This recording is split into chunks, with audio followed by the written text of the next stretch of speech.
خۆونکردن بەکاربێنە بۆ ئەوەی ڕێز و پێزانینت زیاتر بێت. زۆر دەرکەوتن و هاتن و چوون نرخەکە دەهێنێتە خوارەوە. چەندەی زیاتر ببینرێیت و لەبارەتەوە ببیستن، ئەوەندە ئاساییتر دیار دەبێت. ئەگەر تۆ هەنووکە لە گروپێکدا ڕەگت داکوتاوە، کشانەوەی کاتی لێی وهات لێ دەکات کە قسەی زیاترت لەبارەوە بکرێت، تەنانەت پەسەندتر بیت، دەبێت تۆ فێر بیت چ کاتێک بڕۆیت لە ڕێگەی دەگمەنیەوە بەها دروست بکە. سەرپێچی و پەیڕەوی لە یاساکە. سێرگیلۆم دیبالۆن شاعیرێک بوو کە لە سەدەکانی ناوەڕاستدا لە باشووری فەڕەنسا دەهات و دەچوو، لە قەڵایەکەوە دەچووە قەڵایەکی تر. شعری دەوت و سوارچاکێکی پێرفێکتی دەنواند. لە قەڵای جافیا کچاوی بە خانمێکی جوانی ماڵەکە کەوت و کەوتە داوی عیشقیەوە. ناوی مادام گویلێما بوو. ئەو گۆرانیەکانی بۆ ئەو دەوت، شعری پیا هەڵدەگوت و شەترەنجی لەگەڵ دەکرد و پەیتا پەیتا ئەویش بە نۆرەی خۆی عاشقی ئەو بوو. گیلیۆم هاوڕێیەکی هەبوو بە ناوی سێرپیەر کە لەگەڵیدا سەفەری دەکرد و بە هەمان شێوە ئەویش لە قەڵاکە پێشوازی لێ دەکرا. پیەریش کەوتە داوای خانمێکی شۆخ و شەنگ، بەڵام مەزاجی. خانمەکە ناوی ڤێرمیتای بوو، بەڵام ڕۆژێکیان پیەر و ڤێرمیتا دەمەقاڵەیەکی توندیان کرد. خانمەکەی ئەوی وەدەرنا.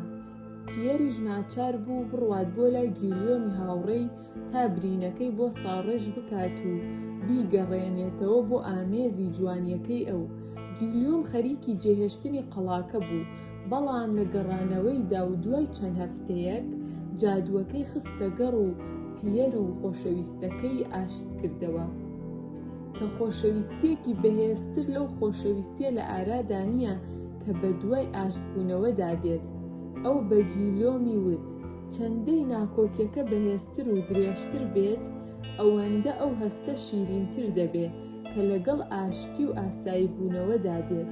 وەکو شاعیرێک سێرگیلیۆم شانازی دەکرد بە ئەزموونکردنی ئەو هەموو خۆشی و خەفەتەی کە بەهۆی خۆشەویستیەوە تووشی دەبێت. بە بیستنی قسەکانی هاوڕێکەی ئەویش ویستی نیعمەتی ئاشتبوونەوەی پاش دەمەقاڵێ بزانێت. بۆیە ئەو وای دەرخست کە زۆر لە خانم گویلێما تووڕەیە، چیتر نامەی خۆشەویستی بۆ نەدەنارد و لە پڕێکدا قەڵاکەی جێهێشت و خۆی ون کرد. تەنانەت لە فیستیڤاڵ و ڕاوکردنەکانیش خۆی دوورخستەوە. ئەمە خانمە گەنجەکەی شێتگیر کرد. گویلێما نامەبەری نارد بە دوای گیلیۆمدا بۆ ئەوەی بزانێت چی ڕوویداوە، بەڵام ئەو نامەبەرەکانی لە خۆی دوورخستەوە. ئەو پێی وابوو هەموو ئەو شتانە خانم تووڕە دەکەن، فشاری بۆ دێنن تا تکای ئاشتبوونەوە بکات. ڕێک بەو شێوەی پێر کەچی ونبوونی ئەو کاریگەریەکی پێچەوانەی هەبوو. ئەمە وەهای لە گویلێما کرد زۆر زیاتر خۆشی بوێت. ئێستا خانم بە دوای سوال چاکەکەی داوێڵ بوو. نامەبەر و تێبینی خۆشەویستی خۆی ناردن. ئەمە تەقریبەن نەبیستراو بوو. خانمێک هەرگیز سۆراخی شاعیرەکەی نەکرد. گۆلیۆمیش کەیفی بەمە نەدەهات. جورئەتی گوێلێما وەهای لەو کرد کە هەز بکات خانم بڕێک لە شکۆکەی لەدەست داوە. ئەو نەک تەنیا چیتر لە پلانەکەی دڵنیانە بوو، بەڵکو چیتر لە خانمەکەشی دڵنیانە بوو. دوجار پاش چەند مانگێکی نەبیستنی هەواڵ لە گیلیۆمەوە، گویلێما وازی هێنا ئەو چیتر نامەبەری نەدەنارد و ئەمیش دەستی کرد بە بیرکردنەوە. لەوانەیە پەست بوو بێت، لەوانەشە پلانەکە دوجار کاری خۆی کردبێت. ئەگەر وەها بێت زۆر باشترە. ئەو چیتر چاوەڕوان نەدەبوو، کاتی ئاشتەوایی هاتبوو. بۆیە ئەو باشترین ڕۆبی خۆی کردە بەری و ئەسپەکەی بە جوانترین شێوە زین کرد و کڵاو غودەیەکی نایابی لەسەر ناو بەرەو جاڤایی کەوتە ڕێ. بە بیستنی ئەوەی کە ئەشقەکەی گەڕاوەتەوە، گیلێما بە هەڵەداوان ڕۆیشت بۆ بینینی. لە بەردەمیدا چۆکی دادا و ڕووپۆشەکەی لادا تا ماچی بکات و پاڕایەوە بۆ لێخۆشبوون لە بەرامبەر هەرچیە کە بوو بێتە هۆی تووڕەبوونی. وێنای سەرگەردانی و نائومێدیەکەی بکە. پلانەکەی زۆر بە خراپی شکستی هێنابوو. ئەو تووڕە نەبوو، ئەو قەت تووڕە نەبوو، ئەو تەنیا قۆڵتر چوو بووەوە ناو خۆشەویستیەوە و پیاوەکەش قەت ئەزموونی خۆشی ئاشتبوونەوەی پاش دەمەقاڵەی نەدەکرد. ئێستا کە وەها ئەوی بینی و هێشتا دەستەوەستان بوو لە تامکردنی ئەو خۆشیە، بڕیاریدا جارێکی تر هەوڵ بدات. بە قسەی ڕقپاڵی ناو ئاماژەی هەڕەشە ئامێزی نیشاندا. خانم ڕۆیشت. ئەم جارە سوێندی خوارد قەت جارێکی تر نەیبینێتەوە. بەیانی دواتر شاعیرەکە پەشیمان بووەوە لەوەی کردبووی. ئەو گەڕایەوە بۆ جاڤیاک، بەڵام خانم پێشوازی لێ نەکرد و فەرمانی بە خزمەتکارەکانی دا دووری بخەنەوە. گیلیۆم ڕای کرد کە چووە ناو ژوورەکەی کەوت و دەستی کرد بە گریان. ئەو هەڵەیەکی گەورەی کردبوو. بە درێژایی ساڵی دواتر بەهۆی ئەوەی نەیتوانی خانمەکەی ببینێت، ونبوونێکی خامناکی ئەزمون کرد کە تەنیا خۆشەویستی گڕدەدا. ئەو یەکێک لە قەستی دەهەرە جوانەکانی نووسی. گۆرانی بەدەم نزاکردنەوە بۆ بەزەیی ڕادەبێت. ئەو نامەی زۆری بۆ گیلێما نارد و ڕوونی کردەوە چی کردووە و بۆ داوای لێخۆشبوون پاڕایەوە. پاش ئەمە خانم گوێلێما بەهێنانەوە یادی گۆرانیە جوانەکانی ئەو قۆزیەکەی ئەو و شارەزایەتیەکەی لە سەماکردن و پەروەردەکردنی بازدا هەستی بە تامەزرۆییە کرد بۆ گەڕاندنەوەی. وەکو سزایەک بۆ دڵڕەقەکەی فەرمانی پێدا نینۆکی پەنجەی تووتەی دەستی ڕاستی دەربێنێت و لەگەڵ قەسیدەیەکدا بۆی بنێرێت کە تێیدا باسی نەکبەتیەکانی بکات. ئەو بە قسەی خانمی کرد. دوجار گیلیۆم توانی تامی هەستی سەرنجام بکات. ئاشتەواییەک کە تەنانەت لە هی پێری هاوڕێی تێپەڕی کرد. لێکدانەوە بە هەوڵدان بۆ دۆزینەوەی خۆشیەکانی ئاشتبوونەوە، گیلیۆم دیبالۆن بەبێ مەبەست حەقیقەتی یاسای ونبوون و ئامادەبوونی ئەزمون کرد. لە سەرەتای پەیوەندیەکی سۆزیدا دەبێت و ئامادە نەبوونت لە چاوی ئەوی تردا چڕ بکەیتەوە. ئەگەر تۆ زوو خۆت ون بکەیت، ئەوە لەوانەیە لەبیر بچیتەوە.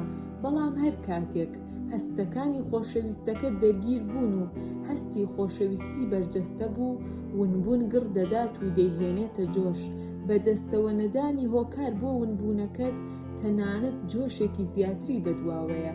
کەسەکەی تروا لێ دەکات کە ئەو لە هەڵەدایە. لە کاتێکدا کە تۆ دووریت، وێنای خۆشەویستیەکە باڵ دەگرێت و خەیاڵێکی وەجۆش هاتوو تەنیا خۆشەویستی بەهێزتر دەکات.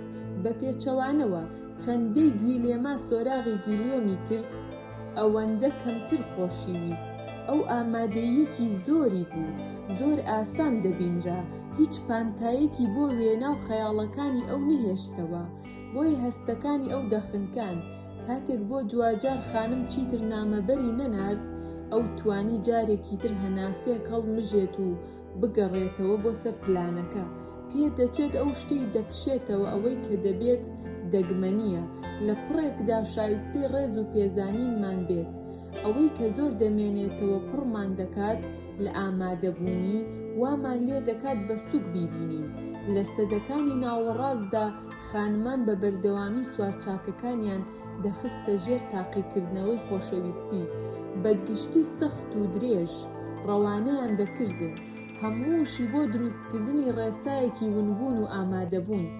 لە ڕاستیدا ئەگەر گیلیۆم هەر لە سەرەتاوە خانمەکەی جێنەهێشتایە، لەوانە بوو ناچار بووایە دووری بخاتەوە و خۆی ونبوونێک دروست بکات. ونبوون سۆزە لاوەکیەکان کەم دەکاتەوە و سۆزە گەورەکان گڕ دەدات. وەک چۆن با مۆمێک دەکوژێنێتەوە و ئاگرێک دادەگیرسێنێت. پەیڕەویکردن لە یاساکە. بۆ ماوەی چەند سەدەیەک ئاشووریەکان بە مشتەکۆڵەی ئاسنین حکمی بەشی سەرووی ئاسیایان دەکرد. لە سەدەی هەشتەمی پێش زایندا خەڵکی میدیا کە ئێستا لە باکووری خۆرئاوای ئێران دانیشتەجێن، لە دژیان هەڵگەڕانەوە و دوجار ئازاد بوون. ئێستا کە میدیاکان دەبوایە حکوومەتێکی نوێ بنیاد بنێن، ئەوان کە سوور بوون لەسەر هەر جۆرە فۆرمێکی تاگڕەوی، ڕەتیان کردەوە دەسەڵاتی کۆتایی بدەنە تاکە کەسێک یان پاشایەتی بنیاد بنێن.